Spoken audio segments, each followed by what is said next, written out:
Hello दोस्तों, आप सभी को मेरा प्यार भरा नमस्कार। और जैसा कि मैंने एक वीडियो डाला था तो उसमें किसी किसी का कमेंट आया कि अगर पेट्रोल बूंद बूंद करके गिर रहा था तो उड़ भी जाता। पेट्रोल तो उड़ जाता है, रुकता नहीं है। तो हाँ दोस्तों, मैं बता दूं कि पेट्रोल उड़ जाता है। तो उसी सिलसिले में मेरे पास मतलब उस महिला की मेरे पास स्टोरी के सारे वो आ चुके हैं, लेकिन मुझे टाइम नहीं मिला वीडियो बनाने का। तो मैं सोच रही हूँ कि आज मैं वीडियो बना के उस भाई के कमेंट का रिप्लाई भी दे देती हूँ वीडियो में। तो जी सॉरी थोड़ा जुकाम काशी चल रहा है।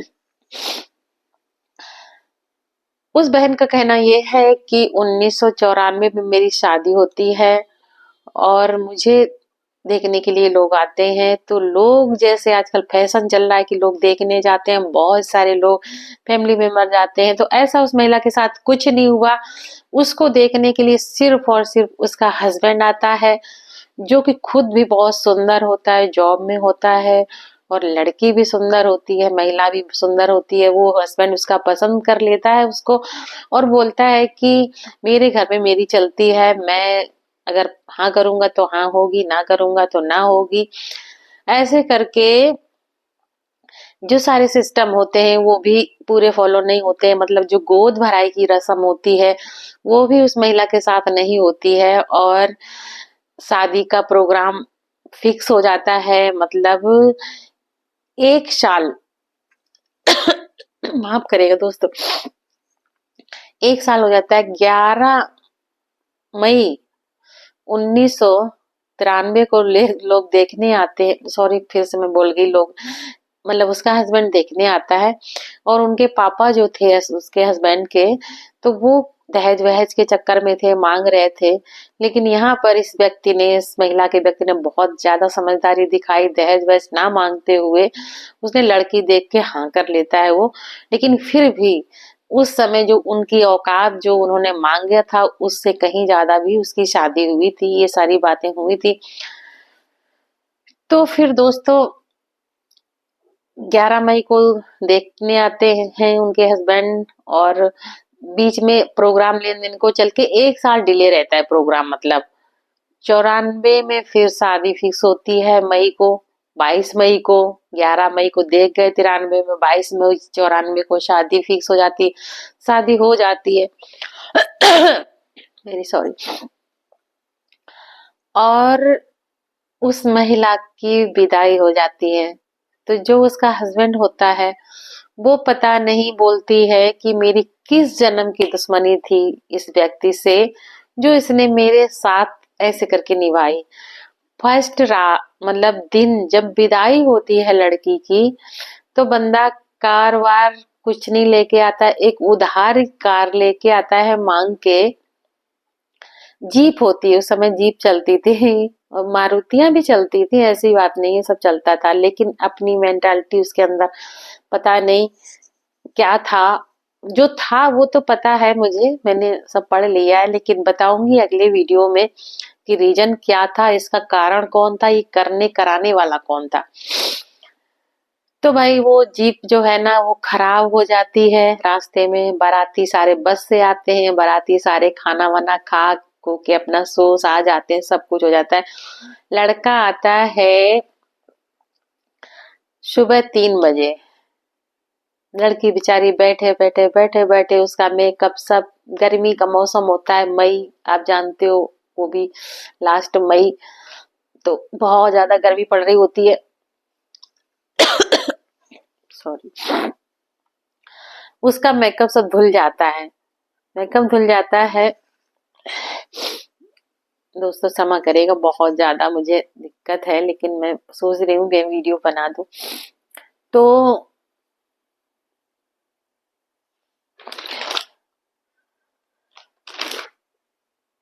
बारात आती है, लड़का आता है 3 बजे। उसके बाद फिर सारी रस्में होती हैं। होने के बाद रस्में, अब क्योंकि वो जीप खराब हो चुकी होती है तो वो तो उसका पता नहीं क्या ही हुआ होगा, कुछ नहीं।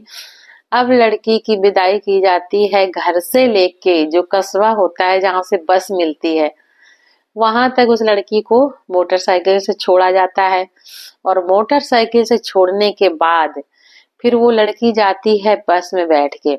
बाराती होते हैं, कुछ गिने चुने लोग होते हैं उसमें, बाकी तो सारे जा चुके होते हैं, कुछ ही लोग रह जाते हैं।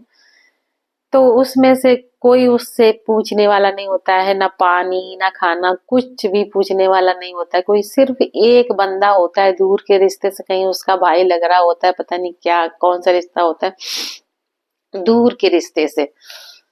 तो वो एक दो बार पूछता है कि पानी पी लो पानी पी लो, तो उसके अलावा कोई नहीं होता है। फिर वो लड़की पहुंचते पहुंचते पहुंचते, क्योंकि बस जाती है बारात, दो तीन जगह स्टॉपेज होता है, बदलना पड़ता है वाहन को, कहीं इधर बस से जाना उधर जाना, तो लड़की वो शाम को अंधेरा होने लगता है, अंधेरा हो जाता है। तो जैसे ही वो लड़की, जब उसकी बस जो है ना कस्बे में पहुंचती है, उसी गांव के कस्बे में, जब वो अपने ससुराल पहुंच जाती, वहां एक कस्बा होता है, तो काफी दूर होता है कस्बे से, फिर गांव तक जाने में काफी दूर होता है, 2-3 किलोमीटर का सफर होता है, वो भी अंधेरा हो चुका होता है। और उसके साथ कोई नहीं होता है, उसके ससुर होते हैं, वो भी बुजुर्ग होते हैं, और वो लड़की। तो वो लड़की भयभीत होती है कि अब मैं कहाँ जा रही हूँ। ससुराल होती है थोड़ा सा उधर, नदी का किनारा होता है। डर लगता है कि बूढ़े ससुर जी हैं, कभी उनको देखा भी नहीं सही से, घूंघट में होती है लड़की, और सोचती है कि मैं किसके साथ जाऊं, कहाँ जाऊं, कैसे क्या करूं। कई बार मना भी करती है हिम्मत बांध के कि मैं नहीं जाऊंगी आगे, मुझे डर लग रहा है। ससुर उसके कहते हैं अरे चलो चलो कोई दिक्कत नहीं है, चलो चलो, क्योंकि उनका तो रोज का आना जाना रहता है। पूछिए जरा उसके दिल से, उस लड़की की जो कभी गई ना हो, जंगल के रास्ते से उसको रात में ले जाया जा रहा, कोई साथ में नहीं है, उसका हस्बैंड को कोई अता पता नहीं है कि वो कहाँ है। उस समय तो मोबाइल भी नहीं चलते थे। वो लड़की चलती जाती है पीछे पीछे से, और सोचती है कि मैं क्या करूं, अब मैं कहाँ जाऊं, किधर जाऊं। फिर उसके मन में ख्याल आता है कि अगर मैं कहीं, मुझे जरा सा रोशनी दिखी, तो फिर उस वहीं पर मैं रुक जाऊंगी। अगर रोशनी होगी तो वहां पे लोग भी होंगे, तो मैं वहीं रुक जाऊंगी, उसके आगे मैं नहीं जाऊंगी। ऐसे करके वो लड़की उस गांव में पहुंचती है, तो वहां दिखती, फिर उसके ससुर जी बोलते हैं अरे चलो चलो अब तो पास में ही आ गया, अब थोड़ा दूर रह गया, चलो चलो करके फिर चल देते हैं। फिर क्योंकि गांव तो गांव होता है, रास्ता वैसी होती है टेढ़ी मेढ़ी, फिर उसको लगता है कि अब तो शाम और हो रही, रात और हो गई, अब तो थोड़ी दूर चलना भी बड़ा खतरे से भरा हुआ उसको लग रहा है। तो वो सोचती है कि अब की बार, मैं दिल में अपने निर्णय लेती कि अब की बार अगर लाइट दिख गई तो मैं कहीं नहीं जाऊंगी, अब मैं वहीं रुक जाऊंगी। और उसने वैसा ही किया। जब वो चली होगी 100-200 मीटर की दूरी, उसके बाद फिर उसे एक दीपक जलता दिखाई दिया। लाइट ये कहीं कुछ नहीं था, उसका कहना है। तो जब दीपक जलते दिखा दिया छोटा सा, तो वो वहीं रुक गई, रोड पे खड़ी हो गई, बोली अब मैं किसी कीमत पर नहीं जाऊंगी, अब मैं किसी कीमत पर नहीं जाऊंगी, अब मुझे जब तक कोई लेने नहीं आएगा तब तक मैं नहीं जाऊंगी। इतना डर, इतना भय, और ये सब भय इसलिए भी था क्योंकि उसका पार्टनर उसके साथ में नहीं, और शादी में दहेज को लेकर जो साथ में उसके थे ससुर जी, और उस लड़की के भाई से थोड़ा बहस भी हो चुकी थी, थोड़ी लड़ाई झगड़ा भी हो गई थी। फिर वो लड़की हिम्मत दिखाती है और रुक जाती वहीं पे कि अब मुझे नहीं जाना, आप कुछ भी कर लो, मुझे नहीं जाना है। फिर वो जाते हैं, उसके ससुर जी घर में जाते हैं कि बहू नहीं आ रही है, रास्ते में खड़ी, रोड पे खड़ी। फिर उनका देवर जाता है, एक दो लोग और जाते हैं, तब उसकी जान में जान आती। फिर उसकी सास भी जाती, पहुंच जाती, तब उसकी जान में जान आती कि हाँ कुछ लोग हैं यहाँ पे। फिर वो आती है अपने घर में, उसकी सारी रस्में, उसकी सारी परीक्षाएं ली जाती हैं, सब में वो पास निकलती है। लोग जो होते हैं, रिश्तेदार महिलाएं होते हैं, वो तारीफ भी करते हैं कि बहू ठीक है, समझदार है, और सब सब कुछ अच्छे से चल रहा होता है। उसके बाद जैसे तैसे करके अब कहानी शुरू होती है षड्यंत्रकारी महिला की, जो कि अपने घर में सर्वे सर्वा थी, और जिसके कहने से ही शादी हुई थी। ससुर जी तो थे नहीं, मतलब उस लड़की के पापा तो थे नहीं, ससुर जी तो थे लड़की के, लेकिन पापा नहीं थे। तो वो जो महिला षड्यंत्रकारी थी, जिसकी कहानी अब शुरू होती है, तो उसके ही कहने से उस लड़की की चौथी, 1 महीने में चौथी चाला जो होता है लेने का, वो किया जाता है, क्योंकि उसका पति उसकी मुट्ठी में होता है। वो जैसा कहती है कि 1 महीने का टाइम दो, तो टाइम 1 महीने का दे दिया जाता है। लड़की 1 महीने बेचारी अपने ससुराल में रहती है। 1 महीने के अंदर ही उस लड़की से सारे काम करवाए जाने लगते हैं, जो कि मायके में बिल्कुल छोटा परिवार होता है, और ससुराल में इतना बड़ा परिवार, और चूल्हे पे खाना बनाना, 3 3 टाइम खाना बनाना। जो छोटे उसके देवर होते हैं वो सब बस दिन भर खाना घूम घाम के आए। गांव में तो यही होता है, मोहल्ले में जाटोला जाए रे बाटोला आए रे, जाटोला जाए रे बाटोला आए रे करके ऐसे होता था। तो बताती कि मुझे 3 3 टाइम खाना बनाना पड़ता था। 9 10 बजे तक जो खाना बनाया, उसका बर्तन चौका करते करते झाड़ू पोछा 12 1 बज जाता था। फिर 1 बजे खाना बनाना शुरू किया, तो बनाते खाते 2 3 बज जाता था, बर्तन धुलते थे। और शाम को फिर 6 बजे से खाना बनाया खाया, तो काम करते करते 8 रात के 8 9 फिर बजते थे। तो ऐसे ही चल रहा था। उस समय घर में लड़की की ससुराल में जो उसको जो सामान दहेज दिया गया था वो अलग था, लेकिन जो उसकी सासू माँ का जो घर गृहस्थी थी वो ऐसी थी कि कुछ भी नहीं था घर में। मिट्टी के बर्तन थे, वो नाम वो मटकी मटका बोले जाते हैं, दालें चावल सब उसी में रखा जाता था। तो सासू माँ बोलती हैं, शाम के 5 बजे होते हैं, ये बंदा जो है पति इस महिला का अपनी ड्यूटी पे से जाता है घर। अब बोलता है कि चने की दाल की मंगोड़ी बनाओ। प्लानिंग देखना जरा, कि उस अपनी बीवी को मारने का उसको बहाना क्या उसने ढूंढा, देखना जरा। तो कहता है कि चने की दाल की मंगोड़ी बनाओ।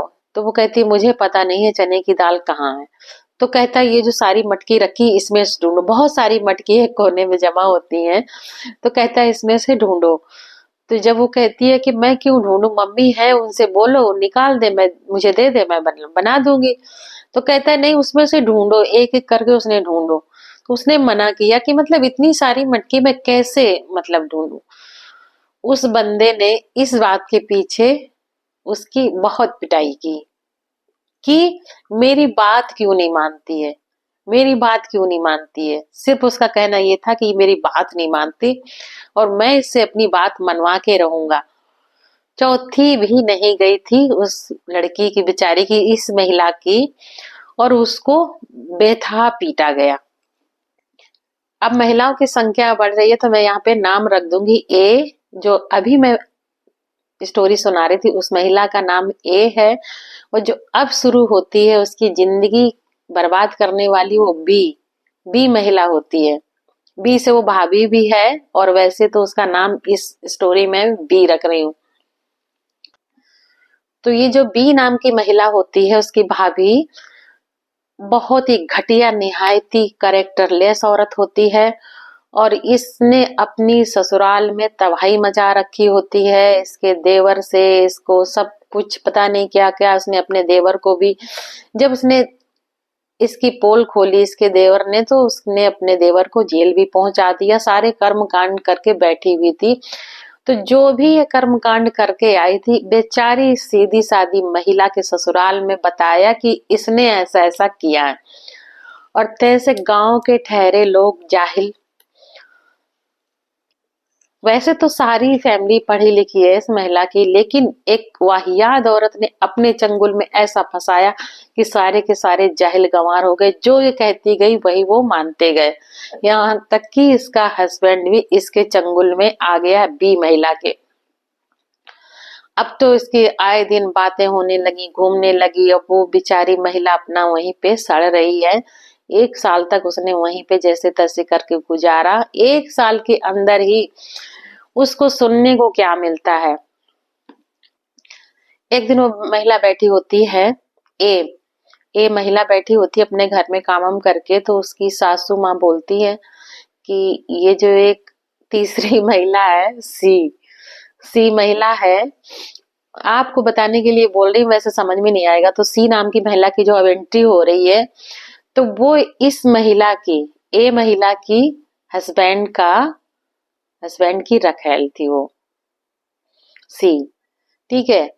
तो इधर बी भी है, लाइन मार रही है। बी का तो वे स्टार्टिंग हुई, लेकिन जो सी है, सी का तो पहले से वो 5-5 बच्चों की माँ थी। उस व्यक्ति से, इस ए नाम की महिला के पति के अजीब से संबंध थे। तो 5-5 बच्चों का पिता था, एक तरीके से ये कह लो। उनकी परवरिश वो करता था। हालांकि उसका हस्बैंड था, लेकिन वो ऐसे ही, जब लोग ऐसे वैसे बीच में आ जाते हैं ना, तो जो मेन होता है उसको वो ढक्कन कर देते हैं दोनों मिलके। तो यही था। तो जब ये इसका हस्बैंड उसको मिला, तो उसका हस्बैंड ढक्कन हो गया बेचारा। इनकी दोनों की तूती बजने लगी। चलता रहा। इसके देवर ने बताया। अब वो बताया किस लिए? एक माँ कभी अपने बेटे को गलत नहीं बताती है, लेकिन अगर किसी माँ ने बताया अपनी बहू को कि मेरा बेटा ऐसा है, तो समझो आपकी कितना मामला कितना सीरियस होगा। माँ झूठ नहीं बोलती कभी। तो माँ ने बताया कि इसको कैसे करके तुम ही हटा सकती हो वहां से, क्योंकि तुम बीवी हो, तुम लड़ सकती हो, झगड़ सकती हो, सब कुछ कर सकती हो, हम नहीं कर सकते। तो जब उसने उसके बारे में कहा कि चलो वहां पे, और जैसे ही उसकी मतलब 15-20 दिन बीते, वो हस्बैंड उसका बोला कि चलो वहां घुमा लाते हैं। दीदी बोलता था कि दीदी के यहाँ घुमा लाते हैं। तो क्योंकि उस महिला को पहले ही पता था, उसने मना कर दिया कि नहीं, मुझे नहीं जाना है, आप चले जाओ। तो भी उसकी पिटाई हुई कि मैं जो कह रहा हूँ वो क्यों नहीं कर रही है। लेकिन उसने छुपा ली ये बात कि मम्मी ने मुझे ये बात बताई है और देवर जी ने ये बात बताई, उसने नहीं बताई। उसने ये बात नहीं, खुद बेचारी पिटी कुटी, लेकिन उसने ये बात नहीं बताई कि मम्मी ने मुझे ऐसा ऐसा बताया है। नहीं गई वहां पे, नहीं गई। इसके वजह से मार पड़ी बहुत ज्यादा। तो ऐसे शादी के 6-7 महीने हुए होंगे। फिर वो सी नाम की महिला जो थी, जिसको दीदी बोलता था इसका हस्बैंड, वो खत्म हो गई। तो चलिए, उसकी स्टोरी तो यहीं पे खत्म हो गई। अब उसको आगे जिक्र नहीं करना है। अब इनकी दो की स्टोरी चलेगी।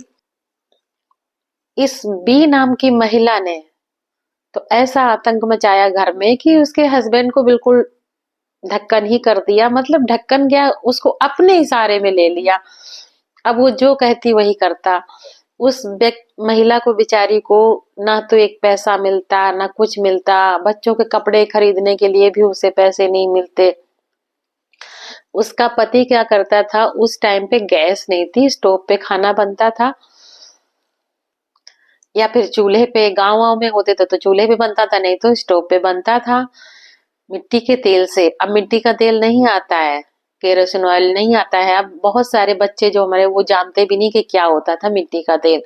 तो उससे खाना बनता था।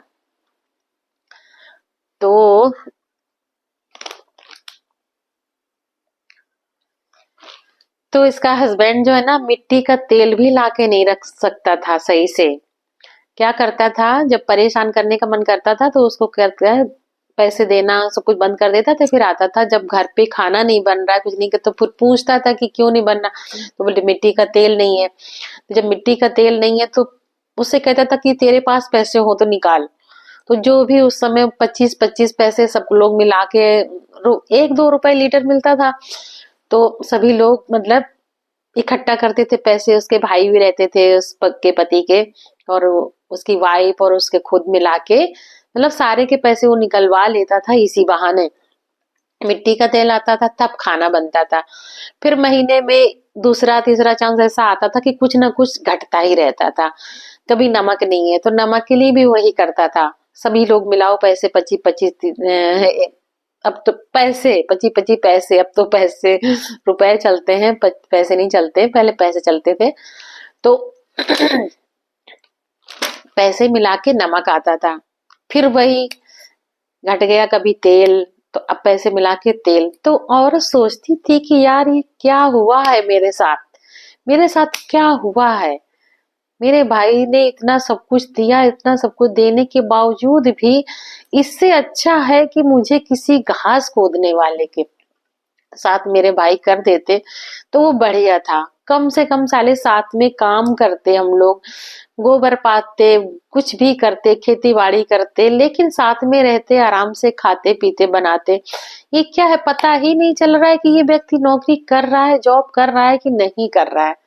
बेचारी वो पक जाती थी महिला कि ये मेरे साथ क्या कर रहा है। इतनी तुच्छता, इतनी घटिया, ये सब करता था बी महिला के कहने पर। महिला की भाभी जो है, बी बी महिला भी है और भाभी भी है, मैंने पहले आपको बता दिया। ऊपर से सुंदर चिकना चुपड़ा दिखने वाला व्यक्ति, अंदर से इतना मैला कुचैला घटिया। जिसने फेस किया हो भाई वही जान सकता है, हम लोग आप लोग कुछ नहीं समझेंगे। चलिए, समय गुजरता जाता है, गुजरता जाता है, भगवान की कृपा से वो महिला प्रेग्नेंट हो जाती है और बच्ची उसकी पैदा हो जाती है। बच्ची जब पैदा हो जाती है तो फिर उसकी सासू माँ बोलती है कि अब तुम बेटे के पास ही रहो, क्योंकि उनको खाना वाना बनाना पड़ता है। तो मैं यहाँ पर कर लूंगी, मैं ठीक ठाक हूँ, हेल्दी थी सासू माँ उसकी, तो बोली मैं कर लूंगी, मैं संभाल लूंगी, यहाँ पे तुम वहां पे रहो, अपने हस्बैंड के साथ में रहो। तो वो बेचारी हस्बैंड के साथ चली जाती है। रोज आए दिन किसी ना किसी बहाने से उसको मारना, प्रताड़ित करना। और क्योंकि वो महिला जान चुकी थी कि मेरे पापा है नहीं, माँ है, तो अगर मैं उनको बताऊंगी तो उनके दिल पे क्या गुजरेगी। और भाई मेरा है, उसको समझ नहीं है, उसको जो पत्नी समझाएगी वही वो समझेगा। तो इस डर से वो जाने क्या नहीं क्या सही होगी। प्रेगनेंसी जैसे ही उसकी पूरी होने वाली होती है, 8.5 महीने हो चुके होते हैं, और उसी बीच उसकी जो बेस्ट फ्रेंड थी महिला की, एक बहन थी, सगी बहन, रियल बहन और बेस्ट फ्रेंड, दोनों एक ही साथ हाई स्कूल पास करते हैं, दोनों साथ में रहते हैं। गांव में इतना नाम होता है उनका कि इन लड़कियों जैसी मैंने किसी की लड़कियां नहीं देखी, बेचारी इतनी सीधी सादी और किसी से कोई मतलब नहीं, कोई इधर उधर की कोई खुराफात नहीं इनके अंदर। तो मेरे माँ पापा का बड़ा नाम होता था, महिला का कहना है कि पापा का बड़ा नाम होता था कि मास्टर साहब की जैसी लड़कियां तो मैंने देखी नहीं किसी की, बहुत है ये साथ साथ रहती हैं, लड़ती झगड़ती हैं, बहुत बराबर की लड़कियां होती हैं, लेकिन ये बहुत, लेकिन इनको तो कभी लड़ते हुए नहीं देखा गया। तो इस तरीके से जिंदगी उनकी गुजरी, और ससुराल में इस तरीके से यातनाएं, वो भी दूसरे के कहने पर। और सबसे बड़ी बात यह है कि वो महिला जो है ना, समझ चुकी थी कि मेरा कोई नहीं है दुनिया में, क्योंकि ऐसे ही मेरी एक बहन की जान जा चुकी है, तो फिर इसलिए उसने और नहीं कहा। इस बी नाम की महिला ने सबसे पहले उसकी बहन को मरवाया, क्योंकि वो तेज तर्रार थी। ये महिला, ए नाम की महिला जो है, ये बहुत सीधी सादी थी। जो बी नाम की महिला है, उसकी जो दूसरी नंद है थी, वो बहुत ही तेज तर्रार थी, अच्छी थी, बहुत ही मतलब स्वाभिमानी, दोनों बराबर की थी ना, तो ये मतलब बहुत ही अच्छी महिला थी। लेकिन उसको, उसने अपने लाइन से, बी नाम की महिला ने उसको मरवा दिया। तो ये डरी हुई थी कि कहीं ऐसा ना हो ये मेरे साथ भी कर दे, तो इसने कुछ बताना उचित नहीं समझा। सोचती थी आज नहीं तो कल, आज नहीं तो कल, कभी ना कभी तो मेरी जिंदगी सुधरेगी। दोस्तों, वीडियो बहुत लंबा हो रहा है, आगे कोशिश करूंगी दूसरे उसमें बताने की। तो अगर वीडियो फ्रेंड्स अच्छा लगा हो तो लाइक जरूर करिएगा। किसी की जिंदगी का सवाल है, और हम में से, आप में से बहुत सारी महिलाएं ऐसी होती हैं जो ये सब झेल रही होती हैं, और एक ही खुराफाती महिला होती है जो हम सभी को बर्बाद कर रही होती है। कहने का मतलब यह है कि हमारे रिलेशन में बहुत सारी महिलाएं ऐसी नहीं होती हैं, जो एक आध ऐसी महिला होती है जो बहुत ही ज्यादा निहायत ही घटिया और बहुत ही वाहियात होती है, जो जिसकी नजर जिस पे पड़ जाए समझ लो परिवार बर्बाद ही समझो। तो ये बी नाम की महिला ऐसी ही थी। मिलूंगी अगले वीडियो में दोस्तों, वीडियो को लाइक और कमेंट जरूर करिएगा। धन्यवाद।